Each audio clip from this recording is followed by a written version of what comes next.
नमस्कार दोस्तों, बहुत बहुत स्वागत है आपका AR एकेडमी की यूट्यूब चैनल में। तो दोस्तों, हमने आपको 2 प्रैक्टिस सेट प्रोवाइड करा दिए हैं। अब हम आपको तीसरा प्रैक्टिस सेट लेकर आए हैं।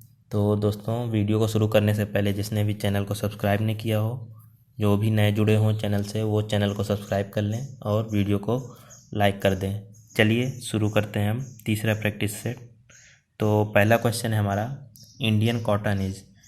इंडियन कॉटन का बोटेनिकल नेम पूछा गया है। इंडियन कॉटन हमारा इनमें से कौन सा है? Gossypium हर्बेसियम, Gossypium arboreum, Gossypium hirsutum या गॉसिपियम बार्बाडेंस। तो इंडियन कॉटन का जो बोटेनिकल नेम है वो है हमारा गॉसिपियम अर्बोरियम। नेक्स्ट है, example of a saline tolerant crop. इनमें से कौन सा सैलाइन टॉलरेंट क्रॉप है जो सैलाइन कंडीशन में भी अच्छा प्रोडक्शन दे सकती है, वेल स्टैंड हो सकती है हमारी सैलाइन फील्ड में भी? तो ये इसका आंसर होगा हमारा बार्ले। बार्ले जो होता है हमारा, वो काफ़ी हद तक सैलाइन टॉलरेंट होती है, जिसको हम सैलाइन वाटर भी दे सकते हैं और सैलाइन कंडीशन की सॉइल में भी ग्रो कर सकते हैं।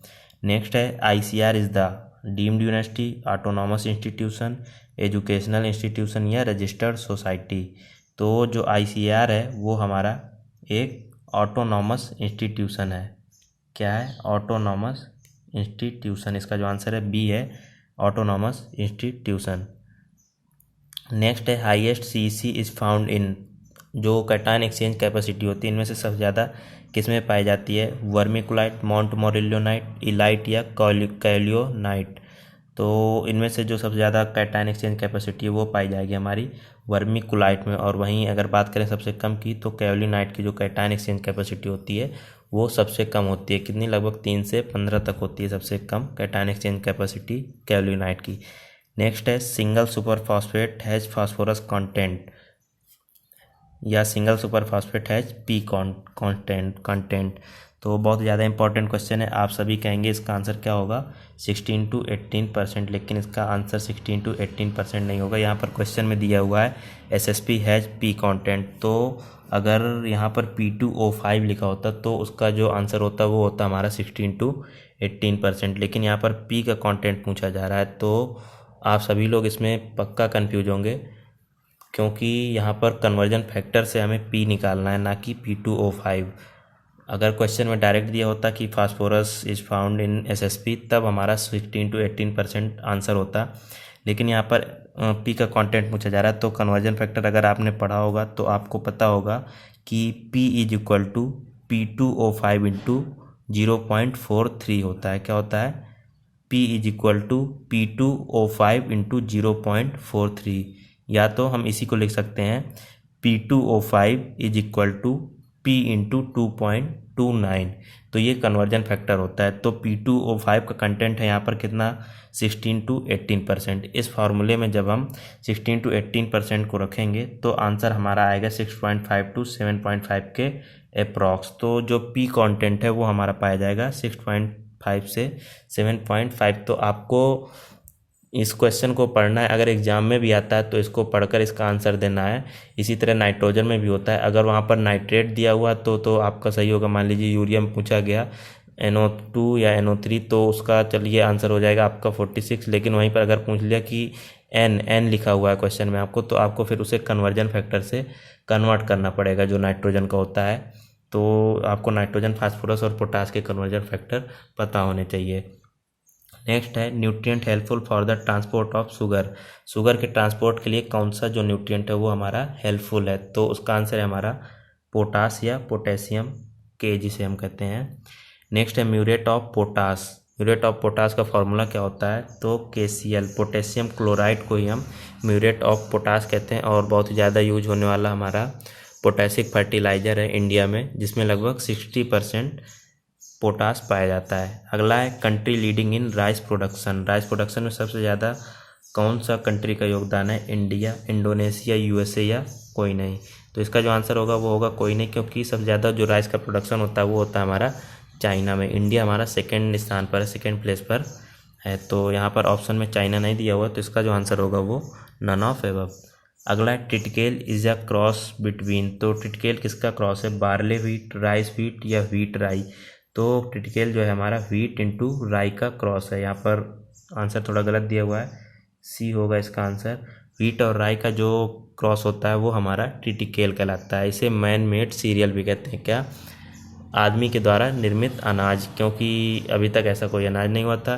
व्हीट जो गेहूं होता है और राई दोनों का क्रॉस कराने से एक नया अनाज बना, वो हमारा ट्रिटिकेल कहलाता है, इसीलिए इसे मैन मेड सीरियल भी कहते हैं। नेक्स्ट है ईएसपी ऑफ नॉर्मल सॉइल। जो नॉर्मल सॉइल होती है उसकी ईएसपी या जिसे हम कहते हैं एक्सचेंजेबल सोडियम परसेंट कितना होता है?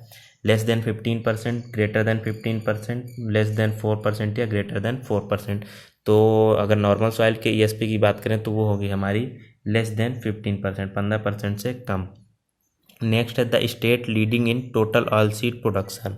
टोटल ऑयल सीड प्रोडक्शन में कौन सा स्टेट लीड पर है इंडिया में? तो वो है हमारा एमपी या जिसे हम कहते हैं Madhya Pradesh. Total oil seed production के मामले में सबसे आगे है।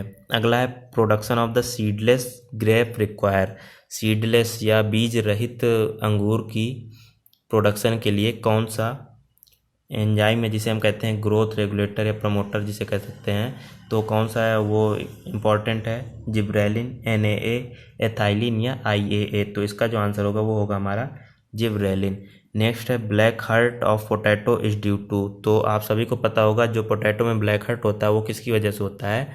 जब हमारा अनअप्रोप्रिएट एरेशन होता है या एरेशन रुक जाता है उसकी वजह से ब्लैक हर्ट होता है। तो इसका जो आंसर होगा वो होगा हमारा पुअरली ड्रेन्ड सॉइल, क्योंकि ये किसी डिफिशियंसी से नहीं होता है। ये किससे होता है? पुअरली ड्रेन्ड सॉइल में क्या होगा कि जब पानी ड्रेन्ड नहीं होगा तो उसमें नॉर्मल सी बात है कि एरेशन की कमी हो जाएगी, और एरेशन की कमी हो जाने की वजह से फिर उसमें जो पोटैटो है उसमें ब्लैक हर्ट डिजीज हो जाएगी। इसमें क्या हो जाता है कि आलू के अंदर आपको बाहर से सही आलू लगेगा, लेकिन जब आप उसको काटेंगे तो आपको उसमें काले काले स्पॉट दिखते होंगे। नॉर्मल आपने आलू में देखा होगा, तो वह हमारा कहलाता है ब्लैक हर्ट, और ये हमारा होता है एरेशन की कमी की वजह से, और पुअरली ड्रेन सॉइल की वजह से एरेशन में कमी हो जाती है। नेक्स्ट है sugar turn out from cane in India. India में जो शुगर टर्न है केन शुगर केन से, तो वो कितना है? 8 to 10%। कितना? 8 से 10% शुगर हम लगभग टर्न करते हैं किससे? केन से या शुगर केन से। नेक्स्ट है the curve of normal distribution. Normal distribution का कर्व कैसा होता है? बेल शेप्ड, पैराबोलिक, सिग्मॉइड या नॉन ऑफ द एबव। तो इसका जो आंसर है वो है हमारा बेल शेप्ड। नॉर्मल डिस्ट्रीब्यूशन का कर्व बेल शेप्ड होता है। अगला है permanent wilting point is observe at. तो परमानेंट बिल्टिंग पॉइंट किस एटमॉस्फेरिक प्रेशर पर ऑब्जर्व किया जाता है? तो वो है हमारा -15 बार। कौन सा? -15 बार। बहुत ज़्यादा इंपॉर्टेंट क्वेश्चन है ये। अगला है mango can be propagated through veneer grafting, T budding, inarching या ऑल। तो यहाँ पर पूछा जा रहा है किसके द्वारा प्रोपेगेट किया जा सकता है? तो इसका जो आंसर होगा वो ऑल होगा, क्योंकि यहाँ पर कोई स्पेसिफिक नहीं पूछा जा रहा है कि कॉमर्शियल प्रोपेगेशन किससे होता है या उसकी नर्सरी के लिए प्रोपेगेशन किससे होता है। इस तरह कोई स्पेसिफिक चीज़ नहीं पूछी गई है, यहाँ पर सिर्फ पूछा गया कि किससे प्रोपेगेट किया जा सकता है। तो जितने भी ये मेथड दिए हुए हैं इनसे हमारा मैंगो प्रोपेगेट किया जा सकता है। नेक्स्ट है micro organism associated with the symbiotic nitrogen fixation in non legumes. तो लेग्यूम्स में तो राइजोबियम होता है माइक्रो ऑर्गेनिज्म जो क्या करता है कि नोड्यूल्स में रहकर नाइट्रोजन फिक्सेशन करता है, सिम्बायोसिस नाइट्रोजन फिक्सेशन। लेकिन जो नॉन लेग्यूम क्रॉप होती हैं जिनमें हमारी रूट नोड्यूल्स नहीं पाई जाती हैं उनमें भी जो सिम्बायोटिक नाइट्रोजन फिक्सेशन होता है किसी किसी में, वो किस माइक्रो ऑर्गेनिज्म की वजह से होता है? तो वो है हमारा फ्रैंकिया। फ्रैंकिया जो माइक्रो ऑर्गेनिज्म होता है क्या करता है? ये हायर प्लांट्स जो होते हैं, पौधे नहीं बल्कि जिन्हें हम कह सकते हैं पेड़ होते हैं, उन हायर प्लांट्स में ये सिम्बायोटिक नाइट्रोजन फिक्सेशन का कार्य करता है। अगला है hectare of nursery needed for transplanting in 10 hectare of main field crop of rice. तो 10 हेक्टेयर राइस के कल्टीवेशन के लिए कितने हेक्टेयर नर्सरी की आवश्यकता होगी, ये पूछा जा रहा है क्वेश्चन में। तो इसका आंसर होगा वो होगा हमारा 1 हेक्टेयर। लगभग 1/10 की ज़रूरत होती है हमारी, तो 1 हेक्टेयर नर्सरी की ज़रूरत होगी 10 हेक्टेयर में क्रॉप उगाने के लिए। नेक्स्ट है the dwarf variety of rice released in India. India में कौन सी पहली ड्वार्फ वैरायटी रिलीज हुई थी? IR8, TN1, जया या APHR1। तो इसका जो आंसर है वो हमारा TN1 या जिसे हम कहते हैं ताइचुंग नेटिव 1। अगला है headquarters of World Trade Organization WTO is located at. जो विश्व व्यापार संगठन है वर्ल्ड ट्रेड ऑर्गेनाइजेशन, उसका हेडक्वार्टर कहाँ पर है? वो है हमारा जिनेवा पर। अगला cereals are deficient in the amino acid, जो सीरियल्स होते हैं उनमें कौन से अमीनो एसिड की कमी होती है, तो इसका आंसर है वो है हमारा लाइसिन। वहीं लाइसिन दलहनी में बहुत ज़्यादा पाया जाता है, लेकिन सीरियल्स में इसकी कमी होती है। अगला है the law which is most valid in agricultural production, agriculture production में इकोनॉमिक्स का कौन सा लॉ है जो बहुत ज़्यादा अप्लाई होता है, लॉ ऑफ APP या law of diminishing return, law of MPP या नॉन। तो इसका जो आंसर है वो है हमारा लॉ ऑफ डिमिनिशिंग रिटर्न। जब आप इकोनॉमिक्स पढ़ेंगे तो आपको इसके बारे में जानने को मिलेगा। नेक्स्ट है homozygous diploid can be obtained through, किस कल्चर से होमोजाइगस डिप्लॉयड को हम ऑब्टेन कर सकते हैं, anther culture, embryo culture, ovule culture या ओवरी कल्चर। तो इसका जो आंसर है वो है हमारा एंथर कल्चर। अगला है the percent land resource of India in world is, जो वर्ल्ड का टोटल लैंड रिसोर्स है उसमें इंडिया का कितना परसेंट हिस्सेदारी है या कितना परसेंट लैंड रिसोर्स इंडिया में है टोटल वर्ल्ड के जियोग्राफिक एरिया का, तो वो है हमारा 2.4%। अगला है the authoritative body to approve genetically modified food crop, जो GM क्रॉप्स होती हैं, जेनेटिकल मॉडिफाइड क्रॉप्स होती हैं, उनको अथॉरिटी कौन देता है उगाने के लिए कि इनको हम उगा सकते हैं या किसान उगा सकता है, तो इसकी अथॉरिटी होती है GEAC के पास। किस कमेटी के पास? GEAC के पास। अगला है the highest award presented to an agricultural scientist in the country is, तो एग्रीकल्चर साइंटिस्ट को कौन सा अवार्ड सबसे ज़्यादा दिया जाता है, Chaudhary Charan Singh award, Rafi Ahmed Kidwai award, Norman E Borlaug award या JL नेहरू अवार्ड। तो इसका आंसर है हमारा रफ़ी अहमद किदवई अवार्ड। अगला है leading phosphatic fertiliser in the country is, कौन सा फॉस्फेटिक फर्टिलाइजर है जो लीड पर है कंट्री पर, तो आप सभी को पता होगा DAP या डाई अमोनियम फॉस्फेट। सबसे ज़्यादा DAP यूज होता है फॉस्फोरस के लिए, फॉस्फेट के लिए, और बहुत ज़्यादा यूज होता है यूरिया के बाद जो कोई फर्टिलाइज़र यूज होता है इंडिया में, तो वो हमारा DAP ही है। नेक्स्ट है the growth rate projected in 12th year 5 year plan is, तो कितनी ग्रोथ रेट थी 12वीं पंचवर्षीय योजना में इंडिया की, वो थी हमारी 8%।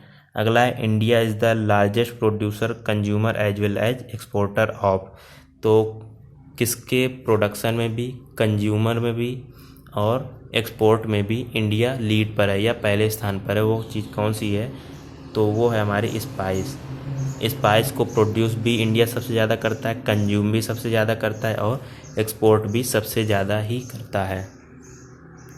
तो दोस्तों ये आज का हमारा तीसरा पार्ट था प्रैक्टिस सेट में। उम्मीद करते हैं आप सभी को ये सीरीज पसंद आ रही होगी और आपकी तैयारी भी अच्छी चल रही होगी। आप मैक्सिमम क्वेश्चन अटैम्प्ट करने की कोशिश कीजिए इनमें से और सही करने की कोशिश कीजिए, क्योंकि आप सभी को पता है कि जब आप एग्ज़ाम देंगे तो वहाँ पर आपको माइनस मार्किंग भी देखने को मिलेगी। आपके जितने ज़्यादा क्वेश्चन गलत होंगे उतनी ही ज़्यादा माइनस मार्किंग होगी, इसलिए आपको ये करना है कि जितने क्वेश्चन आप करें वो ज़्यादा से ज़्यादा सही हों। तो दोस्तों आज के लिए बस इतना ही, मिलते हैं अगली वीडियो में, तब तक के लिए बहुत बहुत धन्यवाद।